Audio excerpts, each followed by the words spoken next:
کیا آپ جانتے ہیں کہ تاج محل کی حقیقت کیا ہے؟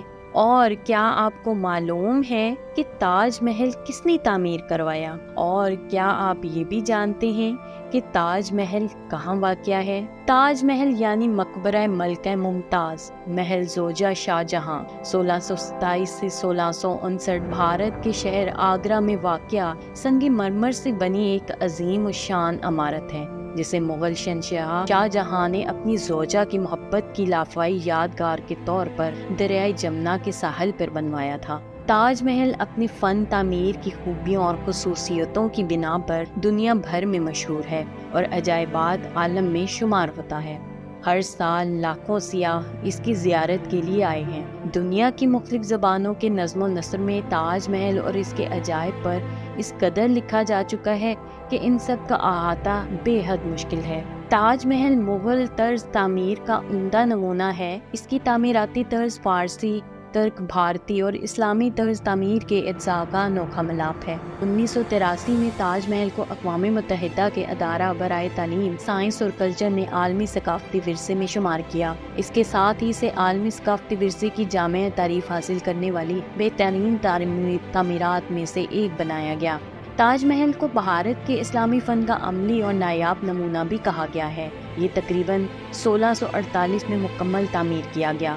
استاد احمد لاہوری کو عام طور پر اس کا معمار خیال کیا جاتا ہے۔ کہا جاتا ہے کہ عیسیٰ شیرازی نامی ایک ایرانی انجینئر نے اس کا نقشہ تیار کیا تھا، لیکن بادشاہ نامے میں لکھا ہے کہ خود شاہ جہاں نے اس کا خاکہ تیار کیا۔ یہ عمارت 1632 سے 1650 تک کل 25 سال میں مکمل ہوئی۔ اس کی تعمیر میں 4.5 کروڑ روپے صرف ہوئے اور 20,000 معماروں اور مزدوروں نے اس کی تکمیل میں حصہ لیا۔ تمام عمارت سنگ مرمر کی ہے۔ اس کی لمبائی اور چڑھائی 130 فٹ اور بلندی 200 فٹ ہے۔ عمارت کی مرمری دیواروں پر رنگ برنگے پتھروں سے نہایت خوبصورت پچی کاری کی ہوئی ہے۔ مقبرے کے اندر اور باہر پچی کاری کی صورت میں قرآن شریف کی آیت نقش ہیں۔ عمارت کے چاروں کونوں پر ایک ایک مینار ہے۔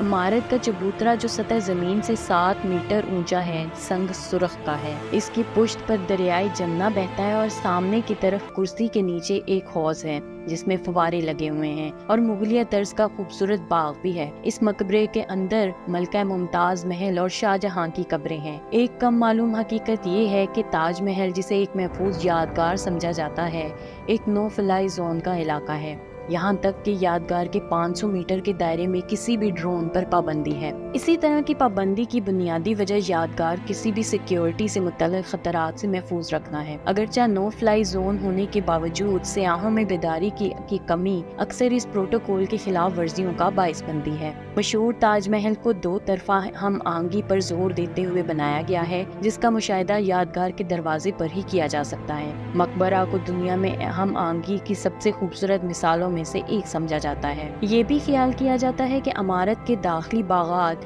گنبد کے ڈھانچے سے لے کر میناروں تک ہم آہنگی کا توازن برقرار رکھتا ہے۔ تمام اطراف میں مکمل توازن تماشائین کے لیے ایک آئینہ اثر پیدا کرتا ہے، جس سے یہ دنیا کی سب سے بڑی سڈول عمارتوں میں سے ایک ہے۔ تاج محل کا یہی عنصر ظاہر کرتا ہے کہ اس کے معمار عمارت کے تصور کے بارے میں کتنے سنجیدہ تھے۔